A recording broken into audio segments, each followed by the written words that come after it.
No fundo do Mar Báltico, investigadores do mar dizem ter encontrado o que só pode ser descrito como os destroços de uma nave espacial despenhada. Uma equipe de exploração encontra algo digno de arquivos secretos durante uma expedição no Mar Báltico. Um enorme segredo sobre extraterrestres acaba de ser descoberto nas profundezas do Mar Báltico e está prestes a mudar tudo o que os cientistas, arqueólogos e até historiadores sabem sobre o nosso mundo. Durante uma missão de investigação no Mar Báltico, uma equipe de investigadores estava a recolher artefatos do fundo do mar quando viram o maior choque das suas vidas. O que é que eles viram? Poderiam ser os restos de uma civilização subaquática? Junte-se a nós e descubra como a nova e aterradora descoberta dos cientistas no Mar Báltico vai mudar tudo. O Mar Báltico é um dos sistemas de água salobra mais estudados do mundo, pois dispõe de um sistema de monitorização bem integrado que dá aos investigadores e cientistas acesso a dados que descrevem a variação temporal e espacial das suas águas e da sua bacia de drenagem. É também de grande interesse para os historiadores, uma vez que constitui o núcleo econômico da Liga Hanseática, o grande grupo comercial medieval de portos do norte da Europa. Os muitos nomes do mar atestam a sua posição estratégica como ponto de encontro de vários países e, por isso, tem muitas histórias, artefactos e descobertas aterradoras perdidas no mar. Os cientistas não faziam ideia de que o Mar Báltico tinha tantos segredos até que um estranho objeto, semelhante a um OVNI despenhado, foi encontrado por uma equipe de exploradores conhecida como a equipe Ocean X.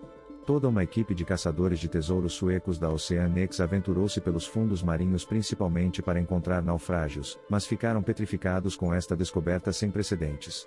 De facto, parecia tão surreal que se tornou um enigma para cientistas, investigadores e até teóricos da conspiração de todo o mundo. O desenho real deste misterioso objeto despertou a imaginação das pessoas, uma vez que este OVNI despenhado tem quase 60 pés de comprimento e percorreu uma trincheira de 650 pés de comprimento no fundo do Mar Báltico antes de parar à beira de um precipício. As pessoas ainda estavam a ponderar a descoberta e a pensar na probabilidade de se tratar de um verdadeiro OVNI despenhado ou não, até que a equipe Ocean X deu a informação que confirmou o OVNI despenhado. Stefan Ogerborn, um mergulhador profissional da Ocean X, confirmou quando disse que o OVNI acidentado ainda funciona. Segundo ele, tudo o que era elétrico, incluindo os telefones por satélite, deixou de funcionar quando estávamos por cima do objeto. Depois, quando nos afastamos cerca de 200 metros, voltou a funcionar. O sonar também descobriu marcas de arrastamento atrás do OVNI acidentado e o geólogo Steve Weiner diz que, de acordo com os seus testes, a estrutura não é uma formação geológica. Não haverá agora provas de que este objeto descoberto é uma espécie de tecnologia extraterrestre? Outra descoberta desconcertante, mas intrigante, sobre este OVNI acidentado, também conhecido como a anomalia do Mar Báltico, é a sua impressionante semelhança com o Millennium Falcon da Guerra das Estrelas. Para além disso, a anomalia do Mar Báltico foi estudada mais a fundo e parece ser feita de pedaços de metal angular. Isto solidificou as afirmações de que se tratava de um OVNI despenhado. No entanto, nem toda a gente acreditou nessa teoria. Dennis Asberg, que descobriu o OVNI acidentado juntamente com o Sr. Lindbergh, disse numa declaração sobre como fizeram esta descoberta aterradora. Ele disse o seguinte: há uma montanha, que pode ter 20 a 25 metros de altura, com um desfiladeiro no meio. E, por baixo, há muitas pedras soltas. O trilho começa aqui. Na verdade, há dois trilhos. Primeiro, há um que leva a este grande círculo. Depois, outro trilho leva ao segundo objeto a cerca de 200 metros do círculo redondo.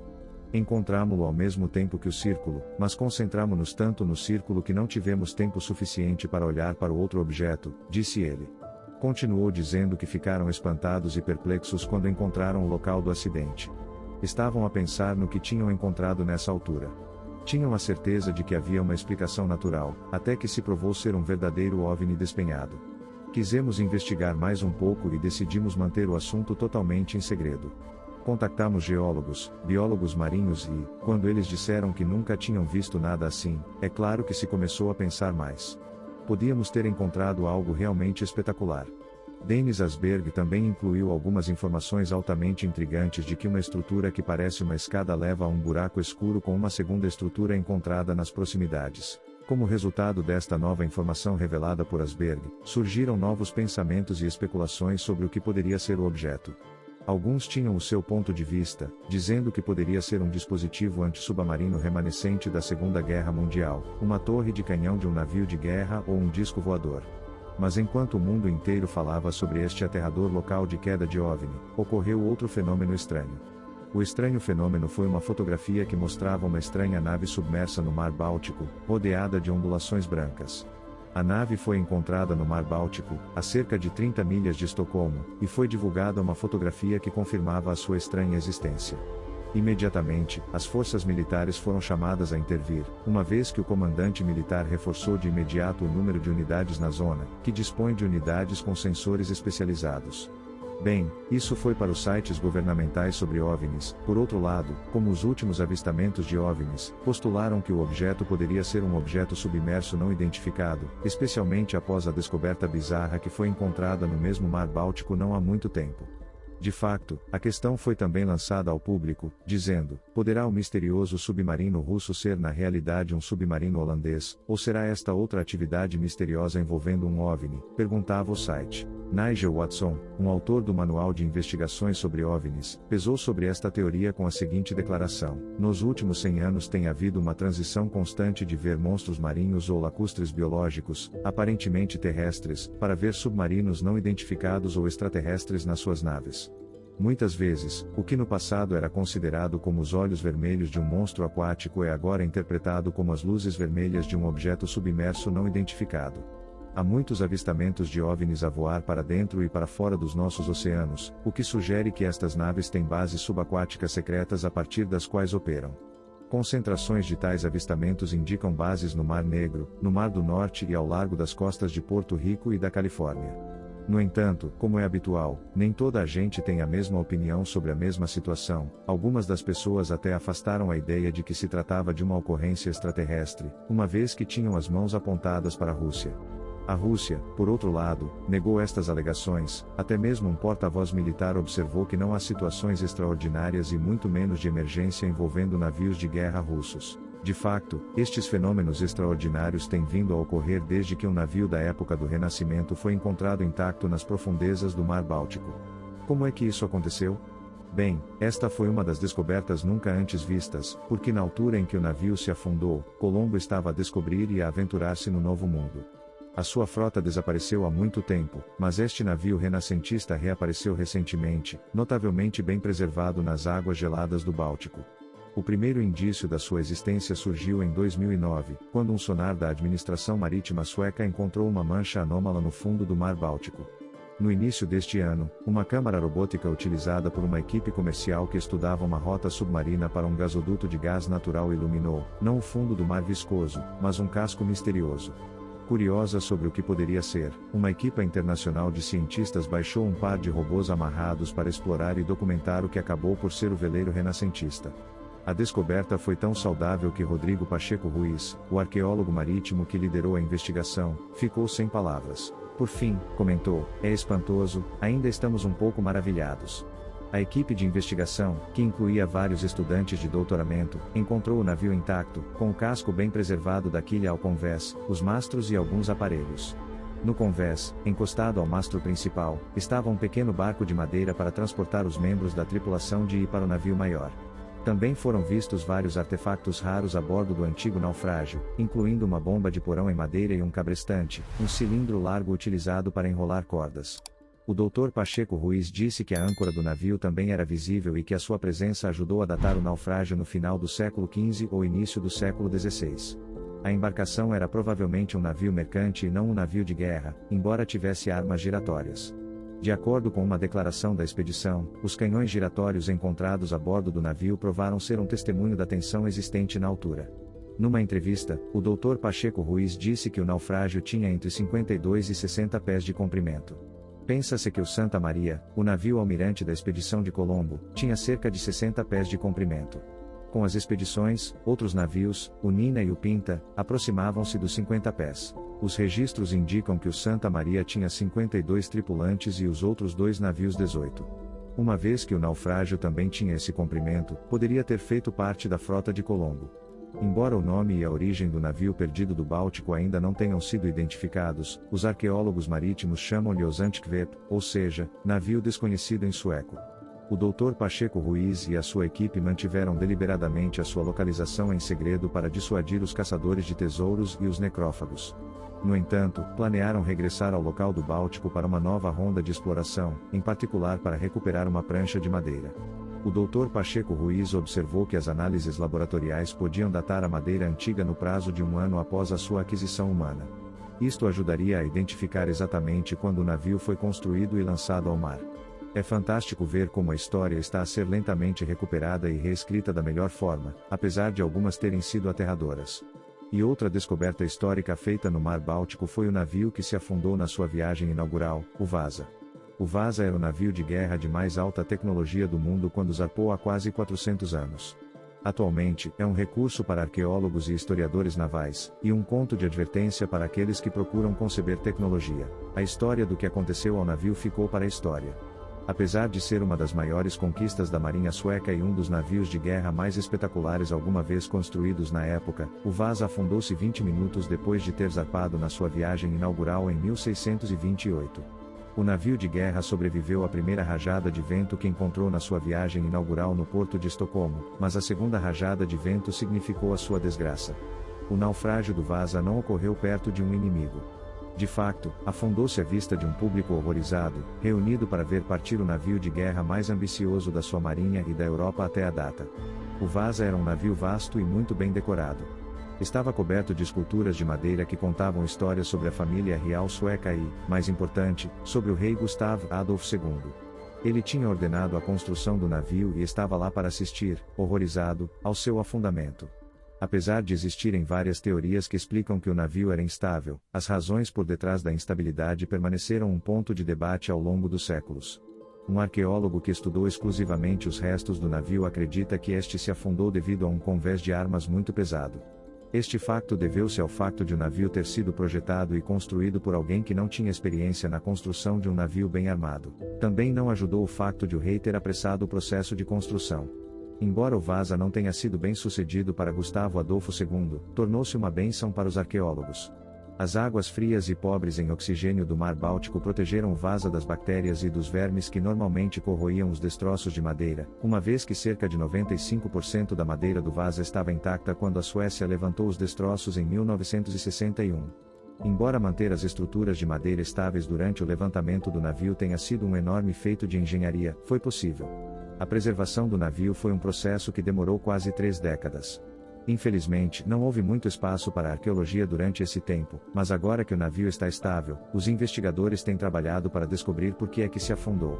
Para além dos simples problemas de engenharia, a questão humana de saber por que é que o navio não estava em condições de navegar era uma questão para a qual os especialistas procuravam respostas, e conseguiram-nas. Descobriram que, inicialmente, o Vasa foi projetado para transportar 36 canhões, mas foi enviado para o mar com 64. Além disso, a bela ornamentação contribuiu para o seu peso e instabilidade.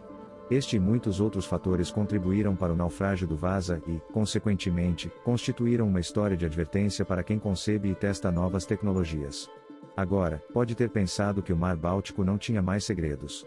Era o que pensavam os cientistas e os arqueólogos marítimos até ser encontrado outro naufrágio de um navio chamado Gribsonden. Gribsonden era um castelo flutuante de cortar a respiração que serviu de navio almirante do rei Hans da Dinamarca há mais de 500 anos, até se afundar no verão de 1495. De acordo com fontes históricas, o navio afundou-se com um grande contingente de soldados e nobres dinamarqueses, excluindo o rei que se encontrava em terra na altura. Os naufrágios desta época são extremamente raros. A menos que um navio seja rapidamente enterrado por sedimentos, a madeira é corroída ao longo dos séculos pelo verme do navio, na verdade um tipo de molusco de água salgada. Mas estes organismos não sobrevivem nas águas doces do Báltico e os arqueólogos marítimos acreditam que grande parte do navio de Hans e o seu conteúdo estão preservados.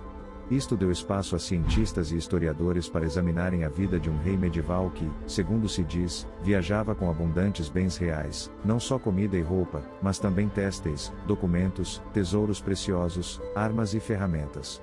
Mais do que isso, porém, a relíquia oferece uma oportunidade única de examinar um navio de guerra topo de gama de um período pouco conhecido, quando uma revolução na construção naval e na guerra naval estava a alterar a geopolítica e a transformar a civilização.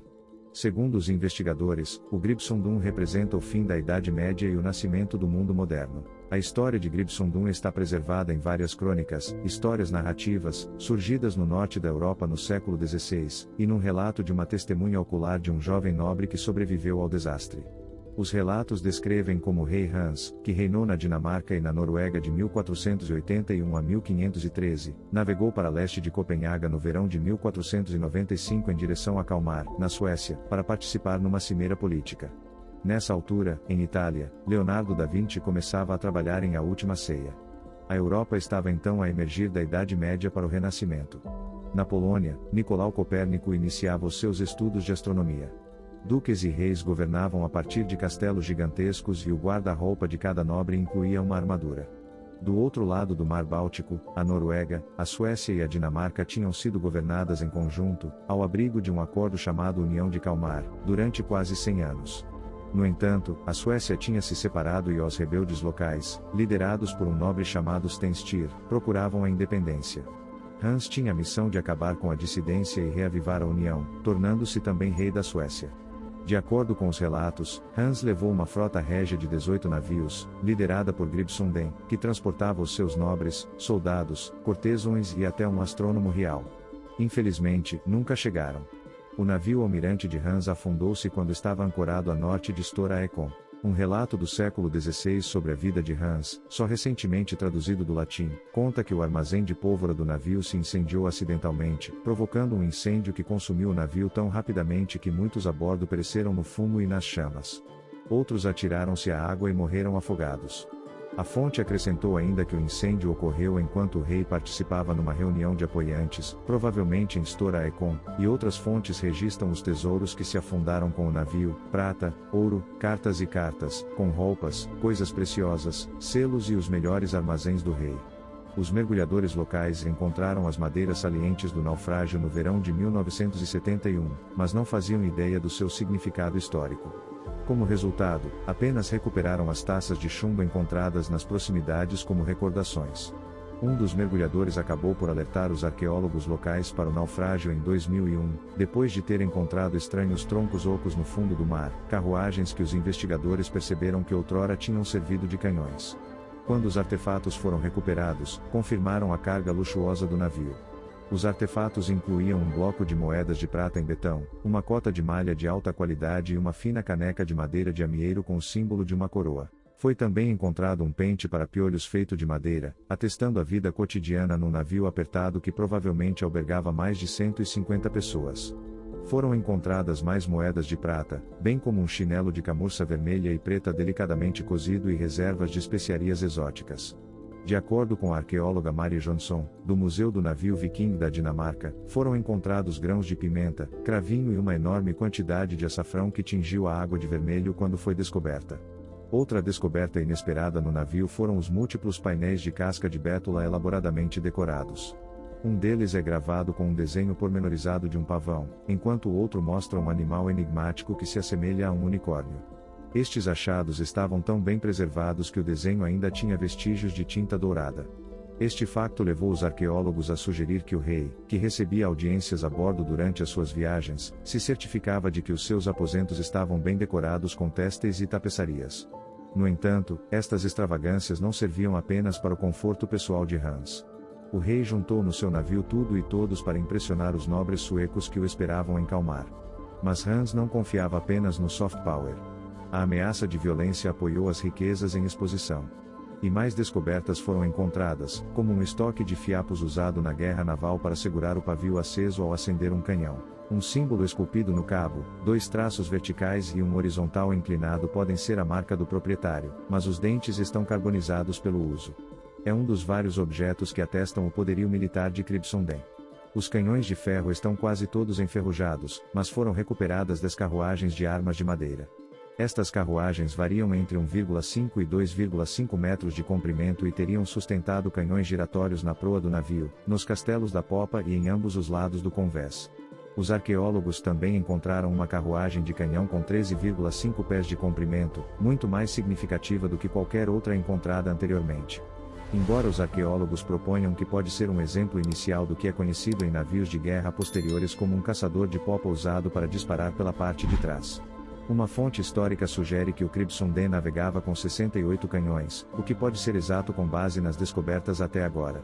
Isto significa que o navio representou uma revolução não só na concessão dos navios, mas também na guerra naval. Muitas batalhas marítimas maléficas eram basicamente batalhas terrestres levadas a cabo num navio. O objetivo era abordar uma embarcação inimiga e lutar corpo a corpo com espadas e lanças, mas esta transição em grande escala para navios maiores, com placas de cunha, combinada com a invenção de artilharia explosiva equipada com enormes canhões, foi de cortar a respiração. Esta mudança levou os navios a serem capazes de destruir navios inimigos e a combater quase exclusivamente à distância, com um design que persistiu com poucas alterações até ao século XIX. E enquanto os arqueólogos continuavam a explorar o Crimson mesmo por cima do casco do navio, um dos arqueólogos encontrou uma besta intacta com mais de 1 metro de comprimento. Qualidade de exposição, disse ele. A arma estava tão intacta que ainda tinha a corda do arco e todas as decorações. Nunca vi nada assim, disse o arqueólogo. Os especialistas em armas também ficaram entusiasmados com a descoberta deste navio. Guy Wilson, do Royal Armouries, especialista em armas de mão antigas, diz que os exemplos datados de bestas deste período são praticamente inexistentes. Além disso, a nova descoberta parece ser de um projeto relativamente avançado e será crucial para compreender o desenvolvimento desta arma medieval por excelência. De facto, a equipe parece ter tropeçado numa ferramenta que não sabia que existia, mas um dos arqueólogos referiu-se a ela como um armário de armas pequenas. Meses após a escavação, a equipe encontrou 4 bestas completas, componentes de várias outras e várias flechas de madeira conhecidas como quarrels. Estas flechas também tinham as suas asas de madeira, couro ou penas intactas. A equipe também recuperou a coronha de madeira de um arcabuz ou de uma arma de fogo antiga, e o cabo sugestivamente esculpido de um punhal de bolok, popular entre os marinheiros e utilizado para penetrar na armadura de um adversário. E Wilson ficou tão entusiasmado com estas descobertas que disse: ter outro exemplo datado de tecnologia de armas europeias 50 anos antes do May Rose, um navio de guerra que se afundou em 1545, é muito emocionante, vai ser incrivelmente importante.